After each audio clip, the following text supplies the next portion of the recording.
Pero mga sir, ito meron naman tayong E2 troubleshoot na Honda Click na version 3 at ito ay galing pa ng Pampanga mga sir. Bumiyaya siya ng madaling araw at dumating dito sa ating shop ng alas 4 hanggang sa nagantay siya ng open natin ng alas 9. Alas 9 kasi open natin, gawa kasi ng inaabot tayo ng alas 11, alas 12. Yan, kachat ko na ito at sinadya tayo galing pa ng Pampanga, layo pa ng pinagbiyahihan para lang mag-check up ng motor kasi itong motor na to totally bagong bago pa. At ang issue kasi nito mga sir, alam niyo naman yung issue ng version 3 na maingay, malagutok yung tunog ng makina. At ang kilometer nito mga sir ay ito 3,489 pa lang yung kanyang kilometer. At mga ginawa dito sa ganyang kababa na ibaba na yung makina, nagpalit na siya ng sigunyal bearing, yung pinakamalaking bearing sa sigunyal, parang ganito. At mga para di malubot yung battery. Tapos maya pandarin natin ito. Nagpalit na siya ng bearing. Kung makikita nyo itong ganito, kung alam niyo sa mga sigunyal, nagpalit na siya ng ganitong bearing na kala nila doon yung problema. Pati yung camshaft, rocker arm pinalitan din dahil hinala nila yun yung problema. Pero after mapalitan andun pa rin yung issue or yung tunog ng version 3. Okay, pakinggan natin. Dito tayo sa may part dito.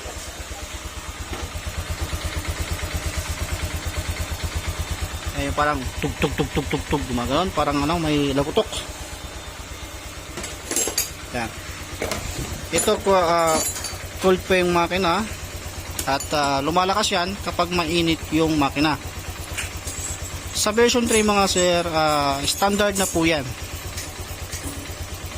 Standard na po yung tunog na ganyan sa version 3. At ang gagawin mo lang dyan, minsan kasi bumababa yung minor, hindi nakatime yung yung AFR, kaya nagkakaroon siya ng parang tunog na ganyan. Yung sa ikot ng sigunyal, parang iikot ba siya o hindi, ganun, parang napipilitan lang yung sigunyal sa pag-ikot, kaya nagkakaroon siya ng knocking sounds na parang ganyan. Tapos maya painitin mo natin konti, tignan natin kung lalakas pa yan. Kapag ganyan yung tunog ng motor nyo mga sir, mas magandang ipa-check up nyo muna yung minor. Nagkakaroon kasi ng knocking sounds kapag mababa yung minor ng motor ninyo. Sample nito, pinalitan na ng sigunyal bearing, gasket, tapos camshaft, rocker arm, pero andyan pa rin yung sounds. Sa version 3 standard na po yan, normal na po yan.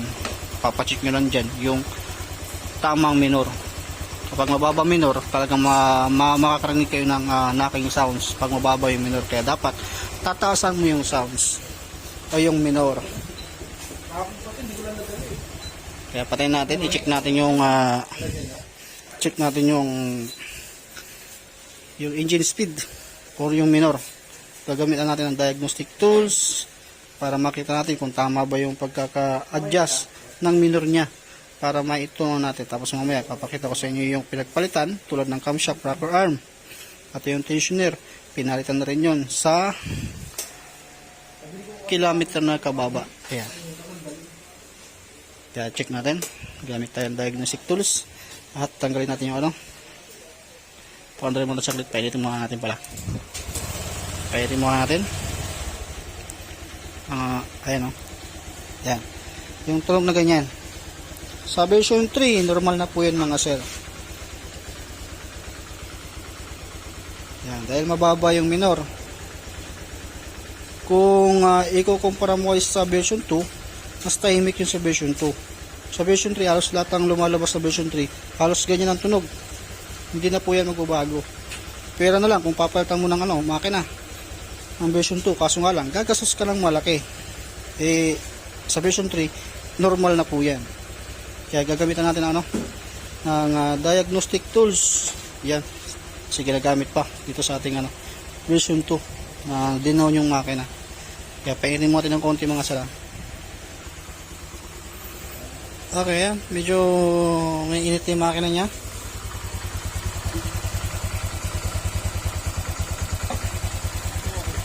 Parang may lumalagotok mga sir.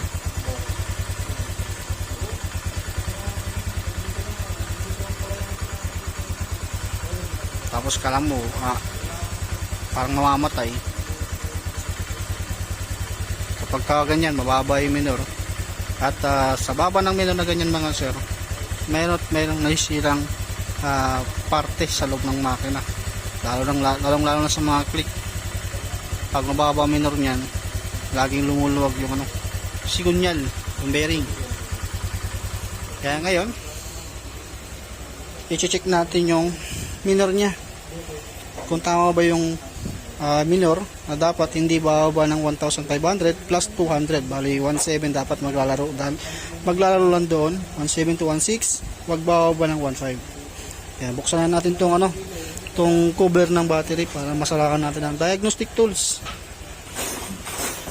Okay, mga sir, bali natanggal ko na yung cover ng ating battery at magkaiba na rin yung socket na gagamitin natin sa version 3.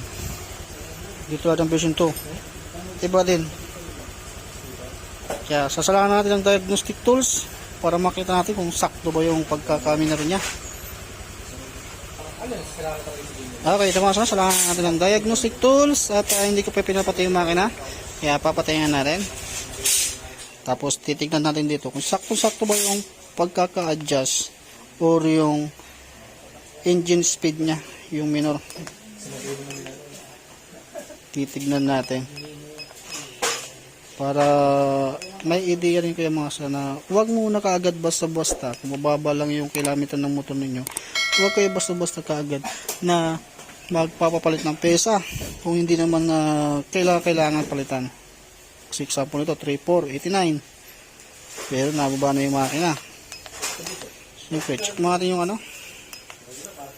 yung trouble code.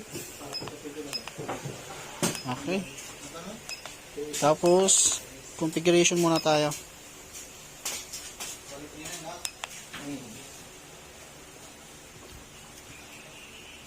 Yan, configuration muna tayo. Tapos sabi niya yes. Okay, i-off down natin yung susian sa loob ng 10 seconds. Okay, off natin.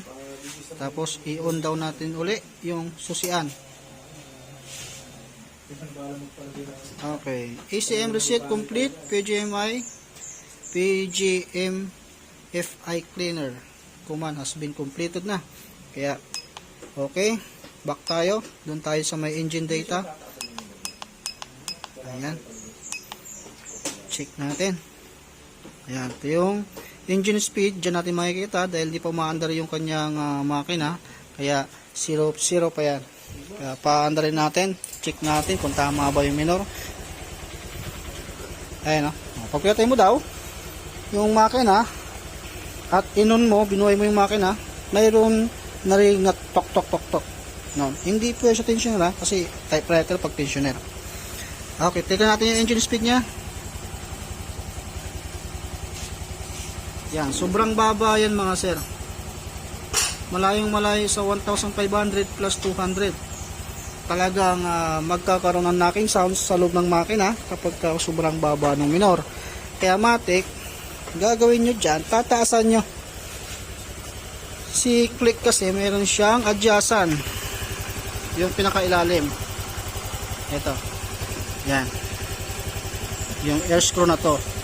Kung hindi nyo kayang dukutin, sa ibabaw niyan mga sir, mayroong butas na maliit dyan na may takip. Sundutin nyo lang ng Phillips screw. Kahit flat screw, basta maliit lang. Pero daan-daanin nyo lang para hindi masira yung ating hitan. Kaya ngayon, pipihitin ko siya na ang paluwag naman mga sir.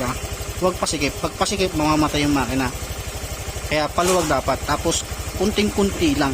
Kung wala naman kayong diagnostic tools, kasi hindi naman lahat mayroong diagnostic tools, tumingin lang kayo sa voltmeter ninyo, tapos pakiramdaman nyo yung andar ng motor. Dapat tipino yung kanyang tunog, yung wala yung tug-tug-tug gumagana. Pero kung magamit ako ng diagnostic tools, kaya dyan tayo titingin.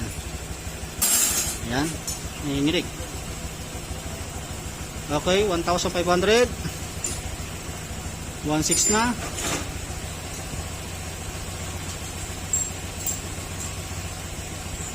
Yan. 1716. Dapat naglalaro rin dyan. Dapat hindi bababa ng 1,500 para hindi maalanganin yung ikot ng sigunyal natin. Kung umaabot ng 1,800, normal lang po yan mga sir. Kasi hindi mo talaga mapapa-stable yan ng 1,7 to 1,6. Talagang maglalaro po yan. Tapos kung makikita nyo yung ano, halos lahat. Yan, injector, 2.3, ganun naglalaro. Pero pag tumaas pa yan, ibig sabihin mababa yung minor niyan, mas malakas yung kain ng gasolina kapag ka mababa yung minor. Okay, bali adjust natin uli yung ano, minor niya. Titingnan naman natin kapag mababa yung minor. Pilay niya yung ano, yung injector. Okay, baba natin. Okay, kung mapapansin nyo, pag mababa yung minor, 1,000 to 1,1 yung RPM natin. Kung makikita nyo yung injector nya, yan, umabot siya ng 3.1 to 3.2, malayo dun sa kanina pag mataas ang minor. Kaya yung sinasabi nila sa click or sci-fi, kapag pag mataas daw yung minor, malakas kumain ng gasolina. Mali po yun mga sir. Baliktad naman sa sci-fi, kapag mababa minor, mas mataas kumain ng gasolina. Tingnan yung injector. Yan. Maabot siya ng 3. Pero pagka sakto yung speed niya, 1,500 plus 200, nagiging 2.0, ganun 2.2.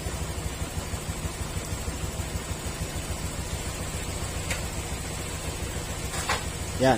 1.6, 1.7, basta hindi bababa ng 1,500. Tingnan niyo yung injector. 2.3, 2.2. Mas bumaba. So, kaya mas tipid yung motor kapag kasakto yung minor niya o mataas ng konti. Kaya okay maniwala doon kapag mababa daw yung kung mataas daw yung minor, malakas sa gas. Mali po yun. Kabalik ka lang sa mga i5. Yan, yung sakto-sakto minor niya mga sir. Yan. Tapos tapasin nyo, sa tunog ng makina, smooth ang tunog. Yan, smooth yung tunog niya.